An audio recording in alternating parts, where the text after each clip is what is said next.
Greetings, Kindred. I am Voivode Maquette, and welcome back to our world of darkness. And today I'm going to talk to you guys about my experience in being a storyteller for By Night Studios. As many of you know, because I have talked about it to an exhausting degree, I was able to attend Gen Con 2023 and had an absolute amazing time. Not only did I get to meet a bunch of gamers, including a few of you guys, and also experience like the record-breaking attendance of Gen Con this year. I could not have gone if it wasn't for a couple different groups of people. First and foremost, By Night Studios. They reached out to me, they invited me, they let me go and be part of the team, and I felt so welcome, and it was like working with family. Carcosa Creations also amazing group of people. They work on props, they work on plotline, and the fact that they teamed up with By Night Studios and I got to be a part of that was phenomenal. And then also, and I understand that most of you guys aren't going to exactly know who this is, but I'll explain. Yggdrasil Holdings Incorporated, which is a company based out of Southwest Florida, who does a bunch of tech stuff. I can actually say thank you to Yggdrasil due to the fact that I have an amazing computer setup. My new camera that I'm using right now, my entire setup actually is funded through Yggdrasil. So thank you, Yggdrasil, for all the technical support that you have given me in this and everything since, truthfully, I started. And I gotta put that out there. So we had so much fun. And I'm going to go into the story a little bit that we ran. But I want to talk to you guys about the system. I was surprised because I did not know exactly what we were getting into. I had heard people at By Night Studios talking about this in our Discord, which we put together so that we could plan the event for the Sanguine Samba. But like, I didn't really quite understand what the concept was, which I think makes things all the more better because kind of walking in blind helped out so much. I got to try the By Night Studios LARP Lite system.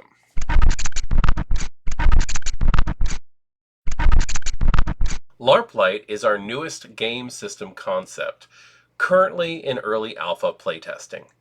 Developed as a gateway LARP system to facilitate introducing LARP and the World of Darkness to new audiences. The goal is to create a system that is simple and engaged audiences with no knowledge of the game to play it without needing to read all the rule books first. This stems from the realization that thousands of pages of lore and rules that exist for our and other game systems are a huge barrier to entry. What we came up with is a clear card-based system that will allow players to have a clear understanding of their powers and a balanced limit on the use of said powers. The setup is to have a hook for a short game at a social event. Works for parties and conventions. The hook details the overview of the game and setting for a session and should not stretch past a couple of paragraphs. All of these sheets are kept short, generic, and thus interchangeable. Gameplay is very lightweight. There's no tests or challenges. There's just roleplay and power expenditures.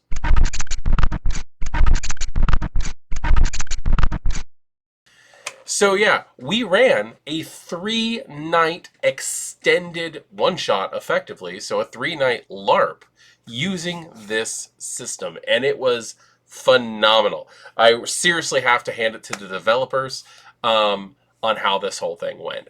I walked in not knowing exactly what I was going to do. I was there to help, to be an assistant storyteller for Min at Carcosa Creations, because Min and the By Night Studios team had teamed up, worked together to create this amazing storyline.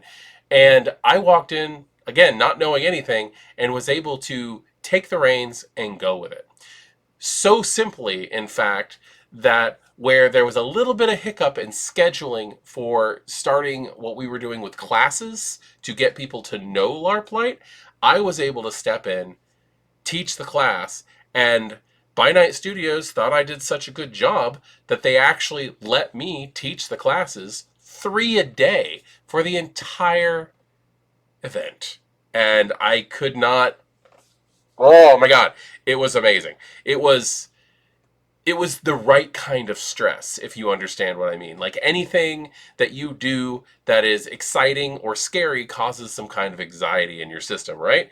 Well, this stuff got my adrenaline pumping, and I had so much fun describing how Vampire the Masquerade, World of Darkness in general, works with this system that I was able to familiarize myself in under 2 minutes. That's how easy this was.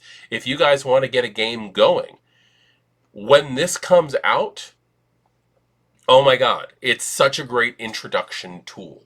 Now, how does this system work?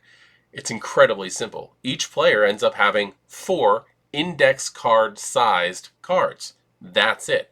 There is a card with the clan name on it, and if you watch my vlog compilation that I did for Gen Con, I, was able to at least get a little bit of a hint at what was going on there.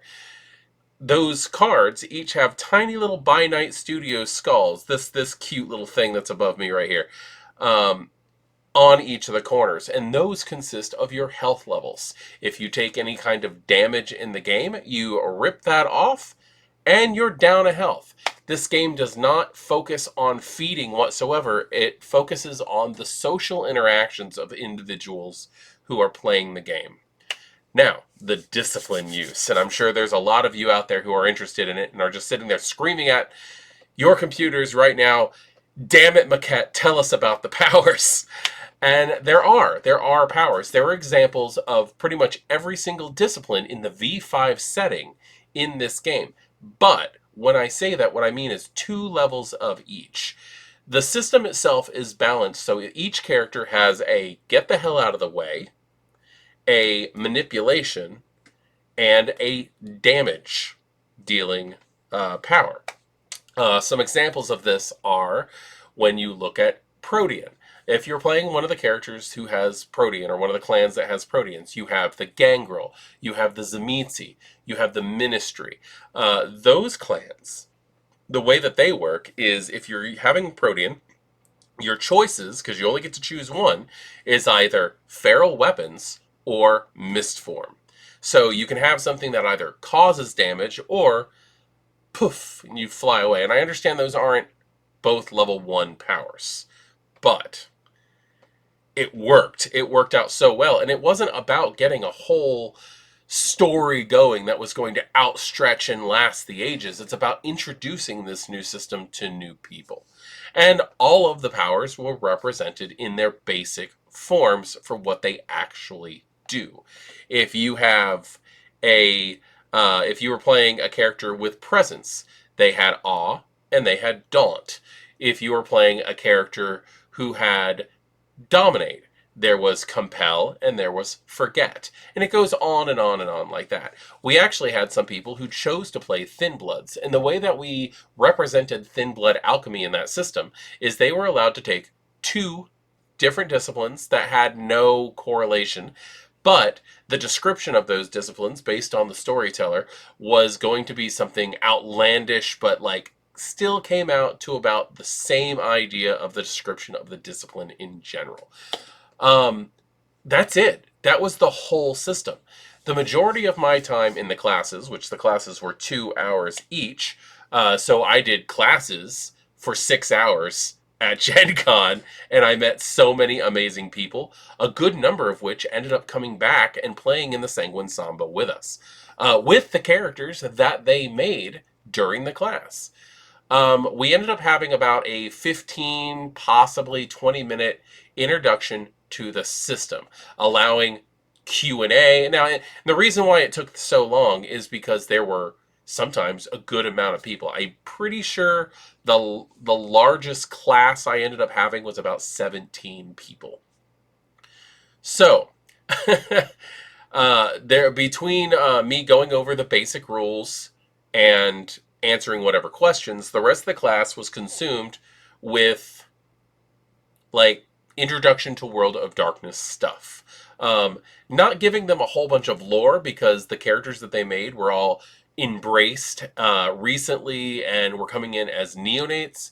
But like then after we were done just giving like the, oh, vampires, this, that, the other, we went in character. We did a session 0 for those characters, which was up towards an hour and a half long. And they just played and had fun and learned how to use their characters like that. Each of the discipline cards also has this little skull on it. And as you use it, you rip it off, limiting how many times you can use that discipline for the game. Basically, the little skulls on the corner of your discipline cards are your blood traits. That's pretty cool. And like I said, since there's no feeding really in the system when it comes to LARP Lite, and it's just more showing people how to get the basics of Vampire the Masquerade. I can actually see them doing this with Werewolf and Hunter as well. But since you're just trying to get the basics of the game down, it's more about the social interaction and how you actually play the game. So that's how that worked. That was it. It was that simple. And so many people had so much fun getting into these characters. We had people who had never role-played in their entire lives and were there because their friends dragged them to Gen Con to let them see what their interests were. We had a couple people who were massive LARPers and had been ever since the first Masquerade second edition book came out. And we also had people who were like improv actors who thought that the LARPing would be fun to see how it works, but they were also a little nervous because putting those kind of rules in what would be considered a yes and system of acting was very strange to them. If anything, final conclusion as a storyteller who actually got to run this and have fun with it, LARP Lite is a great introduction into Vampire the Masquerade and the World of Darkness in general. And it's actually very similar to running the Nordic LARP system because there is no rules really. There's just cause and effect. Just like in Vampire the Masquerade 5th edition, the powers in Rules Lite work regardless. You have to do your rouse check, which was just an automatic blood expenditure in this one to limit how many times people were doing things. Could you imagine if you were running a game and everybody was just constantly dread gaze, dread gaze, dread gaze, dread gaze? We had a player do that. And you know what? She was able to do it 4 times. And that was just enough. If it had kept going on any longer than that, the comedic leadings that it actually gave us probably would have gotten a little bit frustrating. But it was fun to have a game where a panicking Brujah neonate was just trying to survive.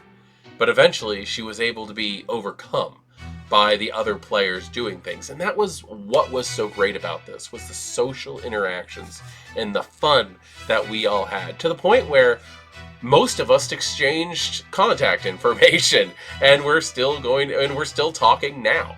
So try LARP Lite when it comes out. It's a game in alpha development right now. I'm so happy to have been somebody who didn't only get the chance to play test it, but got to storytell for it. And give it a shot. It was a lot of fun. And I guess the next video is going to be the story itself. Good evening.